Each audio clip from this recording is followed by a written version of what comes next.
Hello guys, welcome back to our YouTube channel 10th and 12th NCERT Biology. And sorry guys, ये topic थोड़ा late हो गया. And आज हमने पढ़ना है कोऑर्डिनेशन इन प्लांट्स. ठीक है. And coordination in human beings हमने पढ़ लिया. आज हमने पढ़ना है कोऑर्डिनेशन इन प्लांट्स.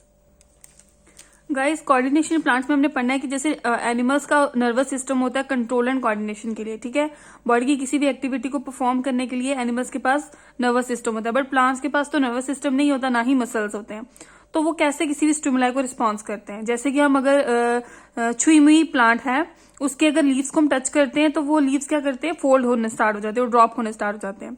ठीक है. तो ये कैसे करते हैं, इनको स्टिमुलाई जो मिलता है वो एक्शन कैसे लिया जाता है इनके थ्रू, ऐसा कौन सा सिस्टम होता है इनके बीच में, ये हमने पढ़ना है.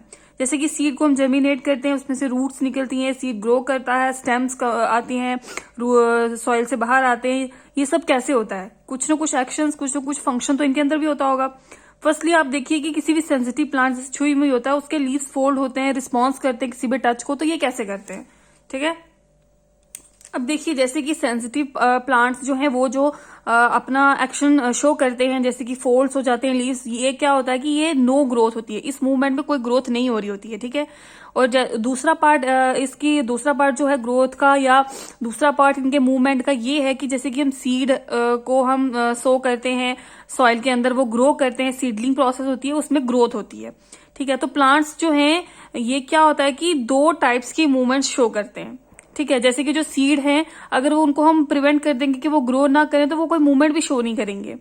इसलिए जो प्लांट्स हैं वो two type of movement show करते हैं. जैसे कि वन जो डिपेंडेंट होती है ग्रोथ पे और अदर जो इंडिपेंडेंट होती है ग्रोथ के. ठीक है. अब इन डिटेल में हम इनके बारे में पढ़ेंगे. Guys, immediate response to stimuli. Let us think about the first kind of movement such as that of sensitive plants. Since no growth is involved, the plant must actually move its leaves in response to touch. But there is no nervous tissue nor any muscle tissue. How does the plant detect the touch and how do the leaves move in response? अब हमें इसके बारे में ये पढ़ना है कि immediate response जो है, प्लांट्स जो हैं इमीडिएट रिस्पॉन्स कैसे करते हैं किसी भी स्टिमुलाई को. जैसे कि अभी लास्ट मैंने भी बताया कि जो सेंसिटिव प्लांट्स होते हैं उनको जैसे ही आप टच करोगे वैसे ही वो एक्शन करने स्टार्ट हो जाते हैं. जैसे कि छुई में प्लांट अभी मैंने आपको बताया, ये क्या होता है, जैसे ही आप उनको टच करोगे वैसे ही ये फोल्ड हो जाएंगे. अभी में कोई नर्वस सिस्टम भी नहीं है, कोई मसल भी नहीं है. तो हमने ये स्टडी करना है कि इसमें प्लांट्स में ऐसा क्या चीज होती है जिससे वो जल्दी से टच को डिटेक्ट कर लेते हैं और जो लीव्स है वो फटाफट रिस्पॉन्स कर लेते हैं. इनके बारे में हमने पढ़ना है. अब क्या है कि अगर हम सोचेंगे कि हम किसी प्लांट को टच कर रहे हैं, ठीक है, अब हमने प्लांट के किसी और पार्ट को टच किया और जो प्लांट का वो पार्ट है वो भी रिस्पॉन्स कर रहा है, साथ साथ में दूसरे जो पार्ट ऑफ प्लांट है वो भी रिस्पॉन्स कर रहे हैं. तो हम ये सोच सकते हैं कि जो मूवमेंट है वो एक पॉइंट से दूसरे पॉइंट में कैसे हुई. जैसे कि हमने टच एक जगह पर किया पर एक्शन जो है, रिस्पॉन्स जो है वो दूसरे पार्ट ऑफ प्लांट से भी हुआ है. सो इन्फॉर्मेशन जो भी है, टच की जो इन्फॉर्मेशन है वो भी प्लांट्स में कम्युनिकेट होती है one part two another part. ठीक है. अब जैसे आपको पता है कि एनिमल्स में जो मसल्स हैं वो कॉन्ट्रैक्ट और रिलैक्स होते हैं और एक्शन होता है, वैसे ही प्लांट्स में क्या होता है कि ये इलेक्ट्रिकल केमिकल मीन्स यूज करते हैं. इलेक्ट्रिकल केमिकल मीन्स होता है जो कि इंफॉर्मेशन को कन्वे करता है फ्रॉम सेल टू सेल. ठीक है. एनिमल्स में वही अभी आपको बताया कि मसल्स होते थे जो कि इंफॉर्मेशन को कंडक्ट करते थे. ठीक है. अब क्या होता था कि अब प्रोटीन्स जो हैं, जो प्लांट है उनमें कोई प्रोटीन्स तो होते नहीं, स्पेशलाइज्ड प्रोटीन्स नहीं होते हैं जो उनकी कंडक्शन में हेल्प करेंगे. इसलिए प्लांट्स क्या करते हैं, वो अपने शेप को चेंज करते हैं by changing the amount of water in them. अब क्या करते हैं, वो अमाउंट ऑफ वाटर को चेंज करते हैं. अब एक सेल जो है वो श्रिंक होगा, अपना वाटर लूज करेगा, दूसरा गेन करेगा. वैसे ही अपने जो सेल्स हैं उनकी शेप को चेंज करके स्वेलिंग और श्रिंकिंग के थ्रू अपने शेप्स को चेंज करके जो इंफॉर्मेशन है उसको कंडक्ट करते हैं from one point two another point. इस बेसिस पर ही इंफॉर्मेशन जो है वो ट्रांसफर होती है और वन पार्ट ऑफ प्लांट को जिसको हम टच करते हैं वो भी रिस्पॉन्स करता है और अनदर पार्ट ऑफ प्लांट जिसको हम टच नहीं करते हैं वो भी रिस्पॉन्स करता है. ठीक है. वैसे आप अपनी एनसीईआरटी की बुक 120 की पेज नंबर पर भी ये देख सकते हैं. अब हमने दूसरी टाइप ऑफ मूवमेंट पढ़नी है. जैसे कि अभी हमने पहले पढ़ा, जैसे ही इमीडिएट रिस्पॉन्स होता है किसी भी स्टिमुलाई को. ठीक है. अब हमने सेकंड पढ़ना है मूवमेंट ड्यू टू ग्रोथ. जो ग्रोथ के रीजन से ही मूवमेंट होती है उसके बारे में स्टडी करना है. जैसे आप एग्जांपल ले लो, पी प्लांट है, वो क्या करता है कि ग्रो करता है और एक टेंड्रिल्स के थ्रू स्टैंड होता है, ठीक है, क्योंकि ये खुद से तो स्टैंड हो नहीं सकता, खुद से खड़ा हो नहीं सकता, इसलिए वो क्या करता है, उसकी छोटी छोटी ऐसे ऐसे करके टेंड्रिल्स होती हैं, ठीक है, ऐसे ऐसे करके टेंड्रिल्स होती हैं। वो क्या होती है, वो सेंसिटिव होती है टच को, ठीक है, these tendrils are sensitive to touch.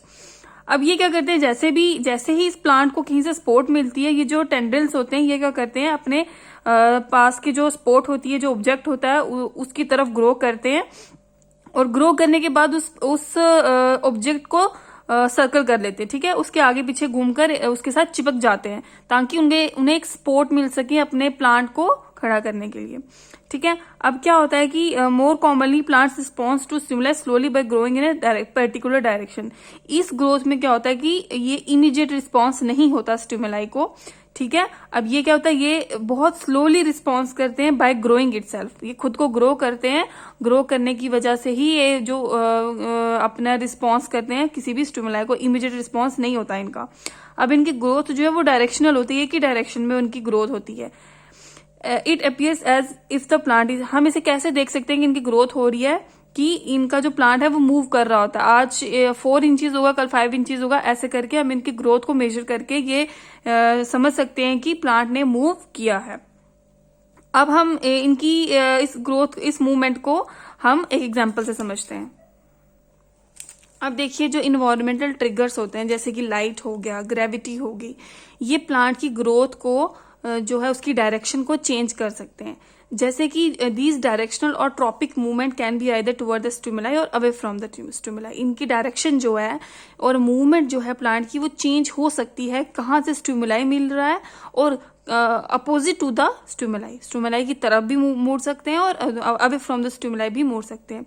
इन दोनों काइंड ऑफ फोटोट्रॉफिक मूवमेंट को जो है ये प्लांट रिस्पॉन्स करता है। अब जैसे देखो, जो भी लाइट होगी, जहां से भी लाइट मिल रही होगी प्लांट को, प्लांट उसी डायरेक्शन में जाएगा, उसी डायरेक्शन में ग्रो करेगा। जो शूट पार्ट है वो उस डायरेक्शन की तरफ बेंड हो जाएगा, बट जो रूट पार्ट है वो अवे फ्रॉम लाइट की तरफ बेंड होगा, जिस तरफ से लाइट आ रही है उसके अपोजिट डायरेक्शन में बेंड होगा। ये फोटोग्राफिक मूवमेंट है, इसे भी हम देख सकते हैं, इससे भी हम समझ सकते हैं कि प्लांट ने मूवमेंट की है।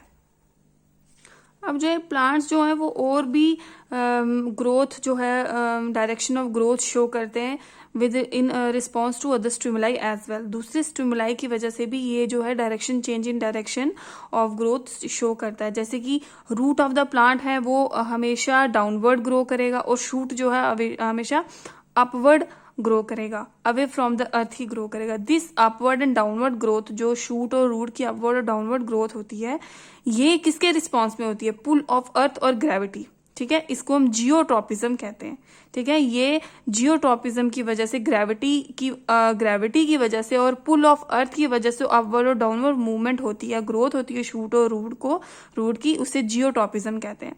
अब इफ हाइड्रो मीन्स वाटर, ठीक है, और कैमो मीन्स केमिकल्स, तो आप हमें बताएं कि हाइड्रोट्रॉपिज्म क्या होता है और केमोट्रॉपिज्म क्या होता है। इसका आंसर आप मुझे कमेंट सेक्शन में बताइए। अब आप बता सकते हैं कि can you think of examples of this kind of directional movement. आप इसका आंसर दे सकते हैं कि कुछ ऐसी एग्जाम्पल्स बता सकते हैं जिसमें डायरेक्शनल ग्रोथ मूवमेंट हमें शो की गई हो। One example of chemotropism is the growth of pollen tubes. अब आपको एक एग्जाम्पल बताते हैं केमोट्रॉपिज्म की, जो कि पोलन ट्यूब्स ग्रो करती हैं ओव्यूल्स की तरफ, ठीक है। ये भी हम पढ़ चुके हैं, आप मेरी लास्ट वीडियो देख सकते हैं, मेरे चैनल पे जाकर वीडियो देख सकते हैं, उसमें हमने पॉलिनेशन के बारे में स्टडी किया है, उसमें आपको इसके बारे में पता चल जाएगा, ठीक है।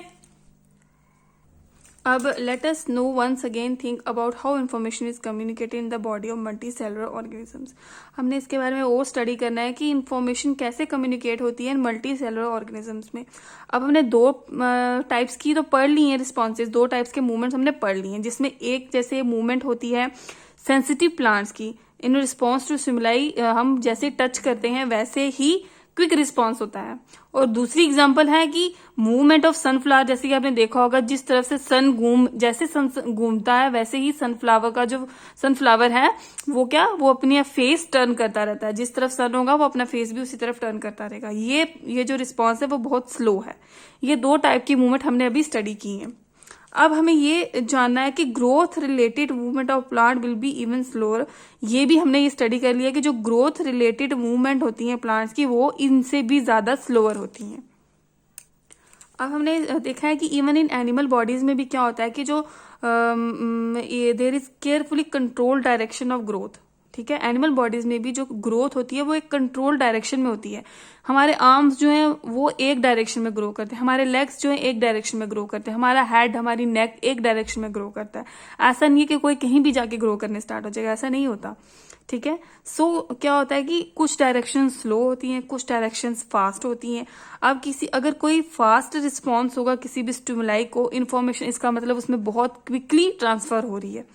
अब इस क्विकली ट्रांसफॉर्मेशन ऑफ इंफॉर्मेशन के लिए एक मीडियम चाहिए होता है जो कि बहुत ही रैपिडली मूव करे। ठीक है, और जहां ऐसा मूवमेंट होता है, जहां ऐसा कोई एक्शन होता है, कोई स्टिमुलाई होता है जो कि बहुत जल्दी इंफॉर्मेशन को ट्रांसफर करता है, वहां क्विक रिस्पॉन्स होता है। और जहां थोड़ा कम स्लोली रिस्पॉन्स होता है वो जो है स्लो ग्रोथ मूवमेंट शो करता है। अब देखिए, अभी आपको बताया कि जैसे कि किसी भी फास्ट रिस्पॉन्स के लिए एक वैसा सिस्टम होना चाहिए जो कि क्विक रिस्पॉन्स करे। ठीक है, और एक ट्रांसमिशन होना चाहिए जो कि क्विकली मूव करे उस इंफॉर्मेशन को पास ऑन करने के लिए। अब इसके लिए एक बेस्ट एग्जांपल है electrical impulse. Electrical impulse are an excellent means for this. ठीक है, but there are limitation to use of electrical impulse. इस इलेक्ट्रिकल इंपल्स को यूज करने के लिए कुछ लिमिटेशंस होती हैं। ठीक है, firstly they will reach only those cells that are connected by nervous tissue, not each and every cell in an animal body। अब एनिमल बॉडी में ये इलेक्ट्रिकल इंपल्स वहीं पर जाता है, वहीं पर रीच करता है जो सेल्स नर्वस टिश्यू के साथ कनेक्टेड होते हैं। ये हर किसी सेल में, ईच एंड एवरी सेल में नहीं जाता है। ठीक है, सेकेंडली लिमिटेशंस ये हैं, once an electrical impulse is generated in a cell and transmitted, the cell will take some time to reset its mechanism before it can generate and transmit a new impulse। इसका ये second limitation ये है कि जब भी कोई electrical impulse generate हो जाता है एक सेल में, वो ट्रांसमिट हो जाता है, तो सेल जो है वापस कुछ टाइम लेता है वापस अपने मैकेनिज्म को रीसेट करने के लिए, वापस नई इंपल्स को जनरेट करने के लिए और नए इंपल्स को ट्रांसमिट करने के लिए। In other words, cells cannot continually create and transmit electrical impulse. It is thus no wonder that most multicellular organisms use another means of communication between cells, namely chemical communication। इसीलिए क्या है, हम दूसरे word में ये चीज समझा सकते हैं कि जो सेल है वो कंटिन्यूसली क्रिएट और ट्रांसमिट नहीं कर सकता इलेक्ट्रिकल इंपल्स को। इसीलिए जो दूसरे मल्टी सेलुलर ऑर्गेनिज्म होते हैं वो क्या करते हैं, another type of communication use करते हैं बिटवीन सेल्स, जिसको हम केमिकल कम्युनिकेशन कहते हैं। ठीक है, जिसको हम केमिकल कम्युनिकेशन कहते हैं। If instead of generating an electrical impulse, stimulated cell release a chemical compound, this compound would diffuse all around the original cell। अब इस इलेक्ट्रिकल इंपल्स को जनरेट करने की जगह अगर सेल्स, कुछ स्टिमुलेटेड सेल जो है वो रिलीज कर दें केमिकल कंपाउंड, जो कंपाउंड जो है आसपास के सारे ओरिजिनल सेल्स में डिफ्यूज हो जाए, वो ज्यादा इजी रहता है। ठीक है, एक तो होता है इलेक्ट्रिकल इंपल्स को जनरेट करना, फिर उसको 1 to 1 ट्रांसमिट करना, और दूसरा होता है कि एक केमिकल कंपाउंड रिलीज कर दिया जाए जो कि सेल टू सेल डिफ्यूज होता रहे। ठीक है, वो इजी रहता है। If other cells around have the means to detect this compound, usually special molecules on their surface, then they would be able to recognise information and even transmit. अब क्या है कि जो पास के सेल हैं, अगर उनमें ये कैपेबिलिटी होती है डिटेक्ट करने की कि वो कंपाउंड कौन सा है, कौन सा केमिकल कंपाउंड रिलीज हुआ है, तो वो उसको अडॉप्ट करेंगे, उसको लेंगे, उस इंफॉर्मेशन को अपने रिकॉग्नाइज करेंगे और देन उसको अगेन ट्रांसमिट करते रहेंगे। ठीक है, ये इजी होता है। This will be slower of course, ये स्लो भी है of course, but it can be potentially reach all cells of the body. जैसे कि अभी आपको बताया, ये बहुत इजी होता है, डिफ्यूजन हर सेल में हो सकती है, होती तो ये स्लोअर प्रोसेस है, बट इसमें ये पोटेंशियल होता है कि ऑल सेल्स में ट्रांसमिट हो जाती है। ठीक है, regardless of nervous connection, and it can be done steadily and persistently।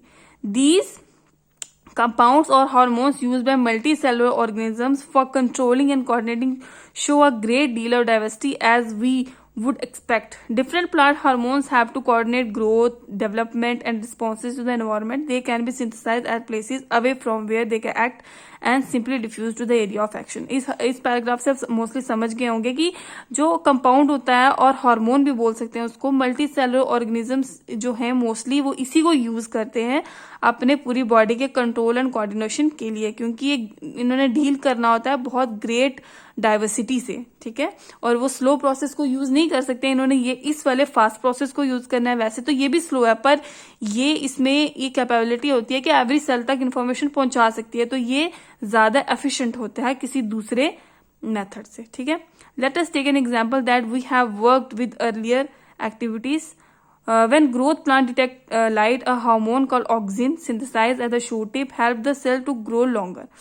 ठीक है, इसमें क्या है कि हमने लास्ट एक्टिविटी इस वाली में, वैसे तो हमने की नहीं है 4.2 लास्ट चैप्टर में, सॉरी, उसमें अपने ये स्टडी किया था कि प्लांट ग्रो करता है, उसमें एक हार्मोन होता है ऑक्सिन, ठीक है, उसकी टिप में होता है, प्लांट की टिप में होता है ऑक्सिन नाम का एक हार्मोन होता है जो कि लाइट को डिटेक्ट करता है, और ये क्या होता है कि इसकी वजह से जो सेल्स होते हैं प्लांट्स के वो ग्रो करते हैं, ठीक है।